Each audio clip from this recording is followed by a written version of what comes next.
ایک یہ کوشچن کیا تھا کہ بعض نے کہا کہ جو اسلامک بینکنگ ہے اس میں اور جو یہ عام بینکنگ چلتی ہے اس میں کوئی فرق نہیں ہے، بس تھوڑا سا نام بدل دیا گیا ہے، کیا حکم شرع ہوگا؟ ٹھیک ہے، اچھی طریقے سے ایک بات یاد رکھیں، ان میں فرق ہے اور بہت بڑا فرق ہے۔ مسئلہ یہ ہے کہ ایک ہوتی ہے نص قطعی۔ نص قطعی سے مراد جو ہم اس کا اکثر اطلاق کرتے ہیں قرآن کی ایسی آیت پر کرتے ہیں کہ جس میں کوئی شک و شبہ نہیں ہوتا اور اس کی وضاحت کے لیے کسی مجتہد کو اپنے بیان کی حاجت نہیں ہوتی۔ ایسی حدیث میں بھی جو حدیثیں بالکل واضح ہیں انہیں ہم نص قطعی کہہ سکتے ہیں کہ یہ نص قطعی ہے۔ ایک ہوتی ہے نص مذہبی۔ نص مذہبی کا مطلب یہ ہے کہ فقہا اپنے اجتہاد سے کچھ چیزیں نکالتے ہیں اور اس کو لکھتے ہیں۔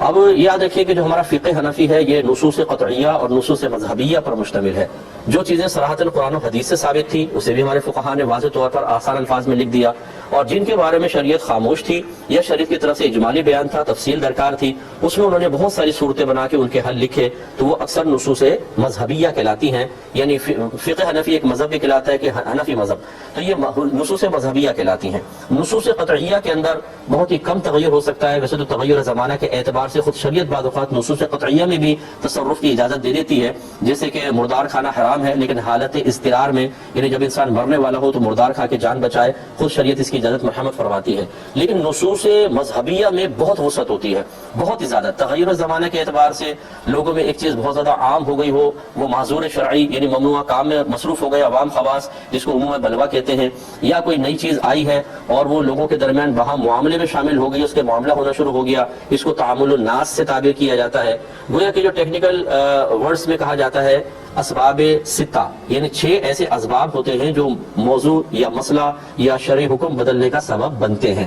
تو اسلامک بینکنگ کے اندر ایسا ہی ہوتا ہے کہ نصوص قطعیہ میں تصرف نہیں کرتے۔ اکثر مفتیان کرام یہ دیکھتے ہیں کہ اگر پہلے کسی نص مذہبی کو فقہا نے لکھا تھا اور آج جدید دور کے تقاضے کے اعتبار سے اس نص مذہبی کے اندر اسباب ستہ کو بنیاد بناتے ہوئے تبدیلی کی جائے تو وہ اس میں تبدیلی اور تصرف کرتے ہیں تاکہ لوگ خالصتاً سودی صورتوں سے بچ کر اسلامی کنڈیشن کی طرف آئیں۔ اب جن چیزوں کے اندر وہ ترمیم کر رہے ہوتے ہیں اکثر آپ یہ دیکھیں گے کہ وہ کوئی آیت نہیں ہوگی، وہ کوئی حدیث نہیں ہوگی، بلکہ نص مذہبی ہوگی۔ یعنی جو فقہائے اسلام نے نتائج مرتب کر کے یا اجتہاد کر کے مسئلے لکھے تھے، ان مسئلوں کے اندر تھوڑی بہت تبدیلیاں کر کے وہ چاہتے ہیں کہ لوگ سودی معاملات سے بچ کر اور خالصتاً مذہبی معاملے کی طرف آئیں۔ اور میں سمجھتا ہوں کہ بہت ہی اچھا قدم ہے، اس لیے ہم اسلامک بینکنگ کی تائید کرتے ہیں۔ جو حضرات اس کی مخالفت کرتے ہیں، میری گزارش یہ ہے کہ لوگ تو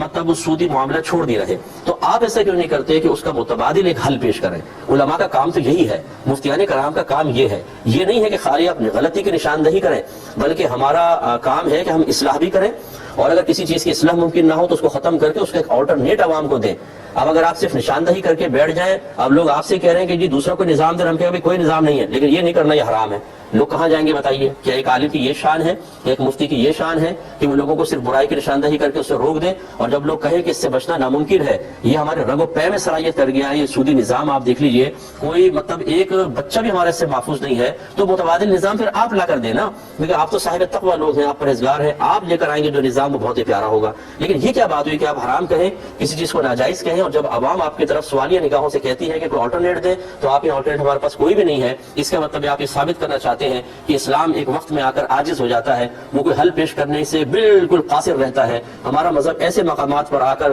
ہتھیار ڈال دیتا ہے اور پھر مذہب کو چھوڑ کر آپ جو بھی کرنا چاہیں وہ کر لیں۔ تو اگر کسی کو میری بات بری لگی ہو تو میں معذرت چاہتا ہوں، لیکن غور کریں گے تو انشاءاللہ اس میں بہت کچھ سمجھنے کے پہلو